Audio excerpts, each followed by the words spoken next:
मेरे सनातनी भाई और बहनों को मेरा नमस्कार। मैं फिर से नया वीडियो लेके आया हूं आप लोगों के लिए। तो आज वैसे मैंने कोई भी एक फिक्स टॉपिक नहीं चुना हुआ है, तो मैं 2-3 मुद्दों पे बात करने वाला हूं जो कि हाल ही में चल रहे हैं। जैसे कि सुरेश चौहान जी का बिंदास बोल का कार्यक्रम जो कि यूपीएससी जिहाद पर आधारित है, उस कार्यक्रम में सुरेश चौहान जी इतने सारे बड़े बड़े खुलासे कर रहे हैं, इतने सारे एविडेंस दे रहे हैं ज़कात फाउंडेशन के खिलाफ, जो कि उसके ही वेबसाइट से निकाली गई है। उसके ही वेबसाइट पे अभी तक धड़ल्ले से ये सारी चीज़ें दिखाई जा रही थी। और इन चीज़ों पे जो भी हमारे खुफिया एजेंसीज होती है, जो भी ये साइबर क्राइम के जो भी ऑफिसर्स होते हैं, उन लोगों को भी ये चीज़ें कैसे नहीं देख पाए इतने सालों से। वो भी 1-2 दिन के लिए नहीं, ये तो 5-6 सालों से वो सारे एविडेंस वहीं पे थे, फिर भी इन लोगों की नज़र नहीं जाती है। सुरेश चौहान जी ने 2 साल मेहनत करके ये सारे एविडेंस जमा किए हैं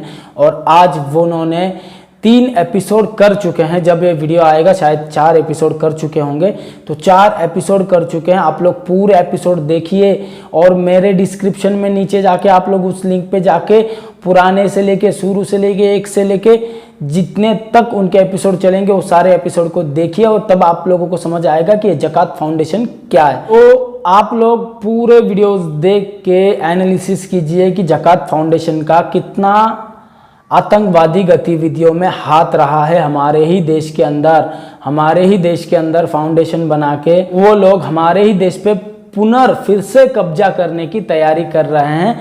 ये उन एविडेंस में दिखता है। आप लोगों को मैं धीरे धीरे स्लाइड के साथ वो सारे एविडेंस जो कि सुरेश चौहान जी ने जमा किए हैं, सुरेश चौहान जी ने निकाल खोजे हैं, तो वो मैं आप लोगों को मेरे भी चैनल में दिखाने की कोशिश करूंगा। सुदर्शन टीवी के उस एपिसोड के माध्यम से दिखाने की कोशिश करूंगा।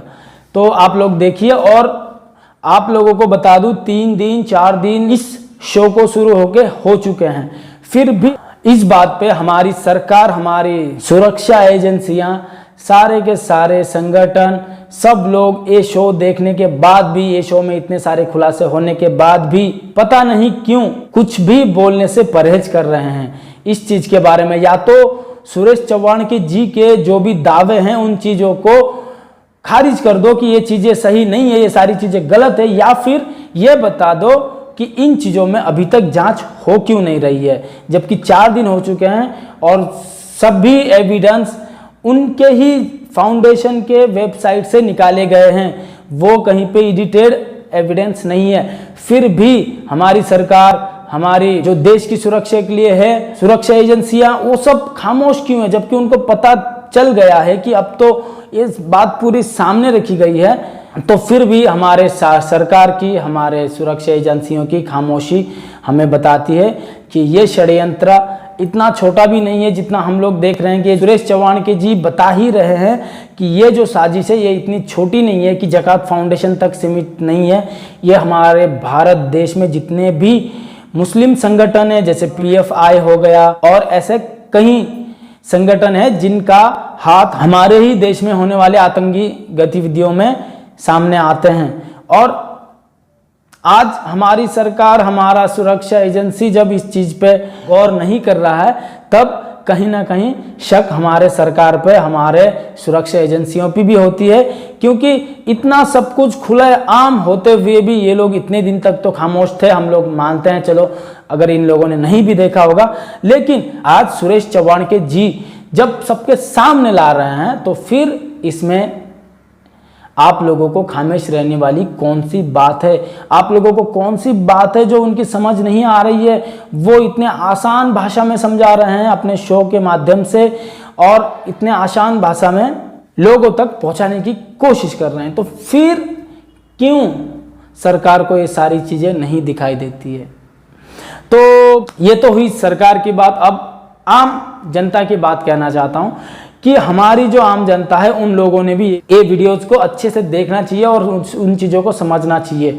और हमारे आम जनता को ही इन चीज़ों पे, ज़कात फाउंडेशन पे जो चीज़ें, जो नाम सुरेश चौहान जी खोल रहे हैं, जो एविडेंस सुरेश चौहान जी दे रहे हैं, उन चीज़ों पे हम लोगों को पुलिस स्टेशन में जाके केस दर्ज करवाना होगा। हम लोगों को पुलिस स्टेशन में जाके केस दर्ज करवाना होगा, वरना ये लोग इन चीजों पे ध्यान बिल्कुल भी नहीं देंगे। सुरेश चव्हाणके जी का टेलीविजन चैनल, जबकि कहीं कहीं पे तो केबल वाले दिखा भी नहीं रहे हैं, और सुरेश चव्हाणके जी के ऑफिस पे तक हमला कर देते हैं। ऑफिस पे सुरेश चव्हाणके मुर्दाबाद के नारे लगाते हुए ऑफिस पे हमला कर देते हैं। उन लोगों को इतनी बार सुरेश चव्हाणके जी ने अपने शो में बुलाया, अपने डिबेट में बुलाया कि तुम लोग आओ और हमसे डिबेट करो, यदि मैं गलत हूं तो इसको साबित करो, या फिर अगर मैं सच हूं तो उस चीज की सजा भुगतो।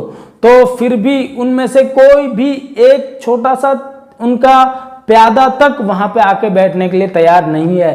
तो ये चीज भी सरकार को नहीं दिख रही है कि वो लोग भाग रहे हैं सुरेश चव्हाणके जी के सामने आने से, और हमारी सरकार भी भाग रही है इन जिहादियों के खिलाफ बोलने से। तो फिर दूसरा मुद्दा लेते हैं इसके बाद का मुद्दा ऐसा है कि जो कंगना रनावत, पिछला वीडियो बनाया था मैंने, आप ऊपर आए कार्ड से देख सकते हैं कि उसमें मैंने बहुत सारी बातें बताई थी। कंगना रनावत का जैसे ही कंट्रोवर्सी और ज्यादा भड़कने लगा है, वैसे ही मैं सोशल मीडिया पे देख रहा हूं कि कुछ लोग ऐसे नैरेटिव्स फैला रहे हैं जैसे कि कंगना रनावत खुद ही गलती करके खुद ही शोर मचा रही है। इस प्रकार का नैरेटिव सेट किया जा रहा है और ऐसा दिखाया जा रहा है कि वो एक फेम पाने के लिए, फेमस होने के लिए ये सब कर रही है।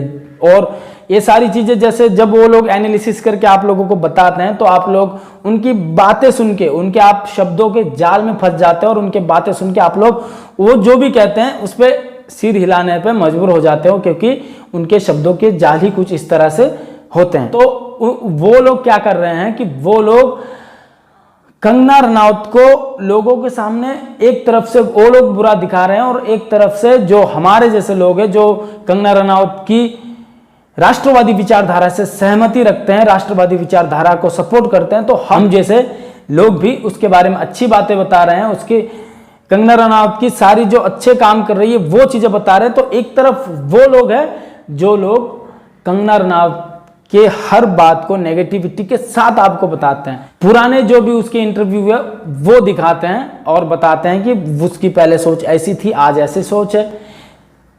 ये क्या है?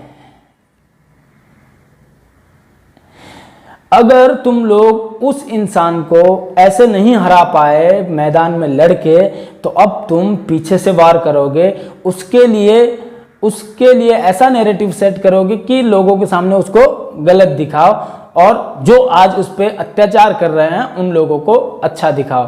तो मैं काफ़ी सारे ऐसे वीडियोस देखा हूँ और काफ़ी सारे ऐसे चैनल पे जाके देखा हूँ कि कैसे कैसे नैरेटिव्स फैला रहे हैं। एक नाम तो मैं पक्का ही लेना चाहूँगा, एक फेस टू फेस बोल के चैनल है, और उनके मैंने वीडियो देखा, पूरा 27 मिनट का वीडियो बनाया हुआ था, और इतने बड़े वीडियो में सिर्फ एक ही काम किया था, कंगना रनावत को नीचा दिखाने का, कंगना रनावत को गलत साबित करने का, एक नैरेटिव क्रिएट करने का काम किया था। और उस चैनल पे आप लोग, ऐसा तो नहीं कहूँगा कि जाके वीडियो देखो उसकी, लेकिन जो मैंने देखा तो मेरा अनुभव ऐसा रहा कि मैं हर 5 मिनट में नीचे जाके कमेंट में गाली देने का मन करता था, लेकिन फिर भी मैं गाली नहीं देता हूँ, तो नहीं दिया।